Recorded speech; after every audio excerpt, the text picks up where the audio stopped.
इस चैप्टर में आधारित जो फिजिक्स से रिलेटेड कुछ टॉपिक्स हैं जिन पर हम डिस्कस कर रहे हैं, वो पहला है वैद्युत अपघटनी विलयनों का चालकत्व। इस चालकत्व के अंतर्गत आपको क्या क्या पढ़ना है उसमें जान लें कि वैद्युत अपघट्य क्या होती हैं। तो वे पदार्थ जिनके जलीय विलयन में विद्युत धारा का प्रवाह सुगमता से होता है वैद्युत अपघट्य कहलाते हैं, क्योंकि ये जलीय विलयन में घुलते ही या जल में घुलते ही अपने आयनों में वियोजित हो जाते हैं और विद्युत धारा के संचालन में सहायता प्रदान, क्योंकि विद्युत धारा का संचालन तभी होगा जब आपके विलयन के अंदर मौजूद आयन होंगे। यदि आयन नहीं होंगे, मतलब विलयन में आयन मौजूद नहीं होंगे, तो विद्युत धारा का संचालन नहीं होगा। तो जिन पदार्थों के जलीय विलयन में विद्युत धारा का संचालन नहीं होता वो क्या कहलाती हैं? तो वैद्युत अनपघट्य कहलाती हैं। हम वैद्युत अपघट्य की फिर से परिभाषा आपको बता दें, जिसे अंग्रेजी में इलेक्ट्रोलाइट कहते हैं। तो वे पदार्थ जिनके जलीय विलयन में विद्युत धारा का संचालन होता है वैद्युत अपघट्य पदार्थ कहलाते हैं। वैद्युत अपघट्य पदार्थ आपके दुर्बल भी होती हैं और प्रबल भी होती हैं। दुर्बल भी होती हैं तो यहाँ दुर्बल की बात नहीं, ज्यादातर हम प्रबल की बात करेंगे। तो प्रबल वैद्युत अपघट्य कौन होती हैं और दुर्बल वैद्युत अपघट्य कौन होती हैं, इन पर भी डिस्कस कर रहे हैं। ध्यान से देखेंगे और इसको आपने कक्षा 9 और 10, 11 तीनों में पढ़ा होगा। बता दें दुर्बल वैद्युत अपघट्य और प्रबल वैद्युत अपघट्य क्या क्या होंगे।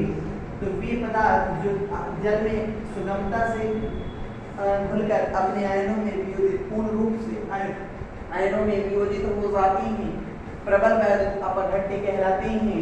जैसे कि आपका क्या हो जाएगा, प्रबल अम्ल हो जाएगा। प्रबल अम्ल में आपका HCl हो जाएगा, H2SO4 हो जाएगा, HNO3 हो जाएगा। सारे के सारे प्रबल अम्ल प्रबल वैद्युत अपघट्य होंगे। प्रबल क्षार भी क्या होती हैं? प्रबल वैद्युत अपघट्य होती हैं। और इन्हीं प्रबल अम्ल और प्रबल क्षार से बना जो लवण बनेगा वह लवण भी आपका प्रबल वैद्युत अपघट्य ही होगा। मतलब NaCl की बात करें, NaSO4 की बात करें, चाहे इसमें से कोई भी एक प्रबल होगा, प्रबल अम्ल या प्रबल क्षार से बना लवण होगा, वो क्या होगा? प्रबल वैद्युत अपघट्य होगा। और यदि दुर्बल अम्ल और दुर्बल क्षार से बना या कोई दुर्बल अम्ल होगा या दुर्बल क्षार ही होगा, वो क्या होंगे? दुर्बल वैद्युत अपघट्य। तो इसमें एग्जांपल आपका क्या बन जाएगा? समस्त दुर्बल अम्ल क्या होती हैं? दुर्बल वैद्युत अपघट्य होती हैं। समस्त दुर्बल क्षार कैसे होती हैं? तो समस्त दुर्बल क्षार भी दुर्बल वैद्युत अपघट्य होती हैं और इनसे बना लवण भी क्या होता है? दुर्बल वैद्युत अपघट्य ही होता है। अब ये जो दुर्बल है, दुर्बल मतलब आंशिक रूप से वियोजित होता है, प्रबल का मतलब पूर्ण रूप से वियोजित होता है। तो पूर्ण रूप से वियोजित होगा तो प्रबल वैद्युत अपघट्य कहलाएगा और आंशिक रूप से वियोजित होगा तो दुर्बल। और वियोजित ही नहीं होगा, जल में घुलने पर अपने आयनों में वियोजित ही नहीं होगा तो वैद्युत अनपघट्य कहलाता है। क्या कहलाता है? वैद्युत अनपघट्य कहलाता है। वैद्युत अनपघट्य सब कहोगे सर इसमें एग्जांपल, तो इसमें आपका चीनी हो जाएगा, यूरिया हो जाएगा, ग्लूकोज हो जाएगा। ये सारे के सारे क्या हैं? दुर्बल वैद्युत अनपघट्य पदार्थ हैं। अब इसके बाद नेक्स्ट टॉपिक जो है वो है फिजिक्स का सबसे महत्वपूर्ण नियम, जिसके कहते हैं आप ओम का नियम। ओम का नियम के अनुसार एक चालक पर स्थित विभवांतर उसमें प्रवाहित होने वाली विद्युत धारा के समानुपाती होता है, जिसको आप V बराबर IR से भी पढ़ते हो। कहने का तात्पर्य हम लिख दे रहे हैं, एक चालक पर स्थित विभवांतर, एक चालक पर स्थित विभवांतर उससे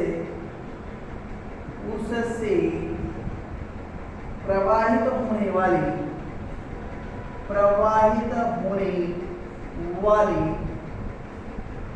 वैद्युत धारा या विद्युत धारा विद्युत धारा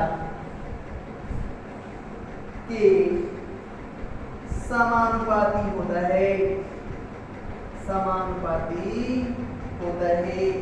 कहने का तात्पर्य है V प्रोपोर्शनल टू I। तो V क्या है? विभवांतर है, और I क्या है? उसमें प्रवाहित होने वाली विद्युत धारा है। अब इसी I प्रोपोर्शनलिटी हटाएंगे तो कोई ना कोई कांस्टेंट लगाएंगे, तो V बराबर क्या हो जाता है? I into R। इसी को आप जानते हैं, V बराबर IR, यही ओम नियम कहलाता है। तो इसमें R क्या है, V क्या है, I क्या है, आप जान गए। V क्या है? विभवांतर है, विभवांतर। I क्या है? उसमें प्रवाहित विद्युत धारा है, विद्युत धारा है। और R क्या है? प्रतिरोध। R क्या है? प्रतिरोध। अब इससे रिलेटेड कुछ और टॉपिक्स, जैसे कि अब हम जाहिर सी बात है कि इसमें हम विद्युत ऊर्जा को रासायनिक ऊर्जा, रासायनिक ऊर्जा को विद्युत ऊर्जा में परिवर्तित करने के लिए कोई न कोई वायर तो लेंगे ना, तार लेंगे ना। तो तार से रिलेट आ गया तो हम प्रतिरोध की भी बात करेंगे, विद्युत धारा की भी बात करेंगे, विभवांतर की भी बात करेंगे। इसीलिए इस चैप्टर में हम कुछ नियम्स पढ़ रहे हैं, और अन्यथा इसका कोई यहाँ पे बहुत ज़्यादा उपयोग नहीं है। कि सपोज दैट आपसे कहा जाता है कि सर जो निप्पो वाली बैटरी होती है वो क्या वोल्ट की होती है, तो 1.5 वोल्ट बोलते हैं ना। तो कैसे बोल दिया? उसको किसी ने मापा होगा ना, उसमें कुछ केमिकल लगे होंगे, केमिकल से कुछ ना कुछ अभिक्रियाएं हुई होंगी, अभिक्रिया के बाद विभवांतर निकला होगा, तो विभवांतर को मेजर किया गया होगा। तो किस किस सूत्र से मेजर किया गया है और क्या नाम होता है, इसका केमिस्ट्री में क्या उपयोग है, फिजिक्स का केमिस्ट्री में उपयोग, यह फिजिकल केमिस्ट्री का भाग है। ये हम जो चैप्टर पढ़ रहे हैं ये फिजिकल केमिस्ट्री का ही भाग है। फिजिकल केमिस्ट्री में आपने ओम का नियम पढ़ा। ओम का नियम फिर से जान लें। एक चालक पर स्थित विभवांतर उससे प्रवाहित होने वाली विद्युत धारा के समानुपाती होता है, अर्थात V proportional to I, directly proportional to I। V बराबर IR। R का नियतांक यहाँ रखा गया है, वो क्या है? प्रतिरोध है। अब सिंपल सी बात, बहुत सारे आपने तार देखे होंगे, तार की क्वाइलिंग भी देखी होगी, ये तार रिंकल्ड हो जाते हैं। जब आप फिलामेंट देखा होगा, हीटर में देखा होगा कि सर कवरिंग होती है ज़्यादा, तो उसमें ज़्यादा प्रतिरोध होने की वजह से वो फिलामेंट लाल होता है, तार लाल हो जाता है। तो वो भी आप फिजिक्स वाले सर से अच्छे से पढ़ोगी। लेकिन यहाँ पर हम क्या क्या बताना चाहते हैं वो जान रहे हैं। तो नेक्स्ट टॉपिक हमारा होगा चालकत्व। कंडक्टेंस किसे कहते हैं? कंडक्टेंस हमारे प्रतिरोध का व्युत्क्रम है, किसी पदार्थ का चालकत्व। फिर तो सुन ले परिभाषा, बहुत छोटी परिभाषा। किसी पदार्थ का चालकत्व उसके प्रतिरोध का व्युत्क्रम होता है, जिसे हम G से प्रदर्शित करते हैं। तो G बराबर IR। G क्या है? उस पदार्थ का चालकत्व है। R क्या है? प्रतिरोध, जिसका मात्रक क्या होता है? ओम इनवर्स, मतलब ओम का व्युत्क्रम, जिसे ओम इनवर्स लिखते हो या सीमेंस। तो एक सीमेंस बराबर क्या पढ़ा जाएगा? तो कह देंगे सर 1 ओम इनवर्स पढ़ा जाएगा, 1 ओम इनवर्स पढ़ा जाएगा। तो आप चालकत्व का मात्रक भी पढ़ लिया, सीमेंस होता है, या आप क्या बोल सकते हो? ओम इनवर्स बोल सकते हो। फिर से कह रहा हूँ, किसी पदार्थ के चालकत्व, किसी पदार्थ का जो चालकत्व होता है वो प्रतिरोध R का व्युत्क्रम होता है। अब नेक्स्ट टॉपिक आता है विशिष्ट प्रतिरोध या प्रतिरोधकता। विशिष्ट प्रतिरोध या प्रतिरोधकता को पढ़ने से पहले हम रेजिस्टेंस के बारे में भी जान लें। तो रेजिस्टेंस क्या होता है? कौन तार मोटा होता है, कौन तार पतला होता है, तो उस पर भी तो निर्भर करता होगा कि मोटा है तो क्या है, लंबाई ज्यादा है तो क्या है। तो कहता है किसी भी चालक का प्रतिरोध उस तार की लंबाई तथा उसके क्रॉस सेक्शन एरिया, मतलब क्रॉस सेक्शन क्षेत्रफल, मतलब पे निर्भर करती है। कहने का तात्पर्य है कि किसी भी चालक का प्रतिरोध उस तार की लंबाई के समानुपाती तथा उसके क्रॉस सेक्शन एरिया, मतलब एरिया का मतलब क्षेत्रफल के व्युत्क्रमानुपाती होता है, अर्थात R proportional to L upon A। यहाँ पर प्रोपोर्शनलिटी हटाते हैं तो एक कांस्टेंट लगाते हैं, ये कांस्टेंट रो क्या कहलाता है, रो कहलाता है। रो रोना वाला रो कहेंगे, वही रोने वाला ही रो कहेंगे, लेकिन रो क्या है, विशिष्ट प्रतिरोध है या प्रतिरोध होता है।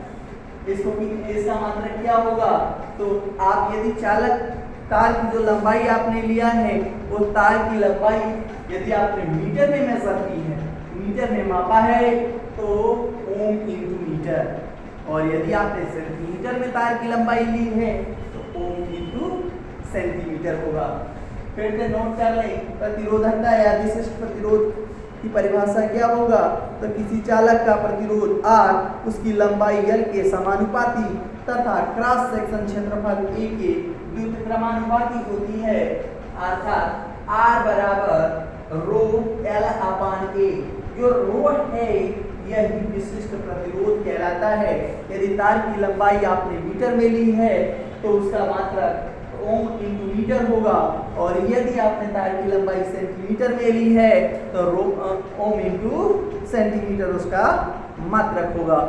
अब इसी टॉपिक के जस्ट बाद नेक्स्ट टॉपिक शुरू होगा, वो है विशिष्ट चालकता किसे कहते हैं।